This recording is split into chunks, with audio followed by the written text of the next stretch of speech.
Bir tomchi yaxshilik bir umrga teng najot. Ismoil oddiy inson edi. Na katta gunohlarga botgan, na katta savoblar orttirishga shoshilardi. O'zicha ko'p aytardi. Men yomon odam emasman-ku. Shuni o'zi yetarli. Bir kuni u jazirama issiqda quyosh ufqqa og'ib borayotgan paytda uyiga qaytayotgandi.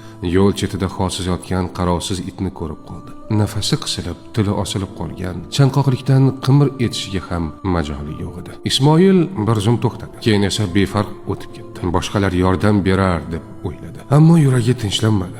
Jazirama issiqdan qor ichidagi vijdon nafasi og'irroq bosardi. Qadamlarini sekinlashtirdi. Ichidagi ovoz uni ortga qaytardi. U yaqin jo'mrak oldiga bordi, kaftiga suv oldi va itga tutdi.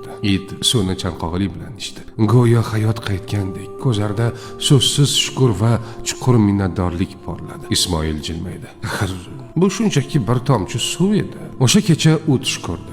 U chuqur jarlik yoqasida turardi. Qarshisida tarozi. Bir pallada gunohlari, ikkinchi pallada amallari. Gunohlar pallasining og'irligi tobora bosib borardi. Umidsizlik yuragini siqdi. Shu payt yaxshiliklar pallasiga bir tomchi suv tushdi va tarozi asta-sekin yaxshilik tomon og'di. Ismoil cho'chib uyg'ondi. Yuragi qattiq urardi. Agar o'sha kuni befarq o'tib ketganimda-chi? Shunda u bir haqiqatni anglab yetdi. Insonni qutqaradigan narsa doimo katta ish emas, balki ixlos bilan qilingan kichik yaxshilik bo'lar ekan. O'shandan beri Ismoil yaxshilikni kichik yoki katta deb o'lchamay qo'ydi. Chunki u bilar edi, har bir xayrli amal Allohga tomon tashlangan qadamdir. Hikmat shuki, kichik deb o'ylagan amaling balki sening najotingdir. Bir tomchi suv, bir tabassum, bir yordam. Kim biladi? Balki aynan shu amal seni jannatga yaqinlashtirar. Alloh bizni yaxshilik yonidan befarq o'tmaydigan ixlosli bandalaridan qilsin.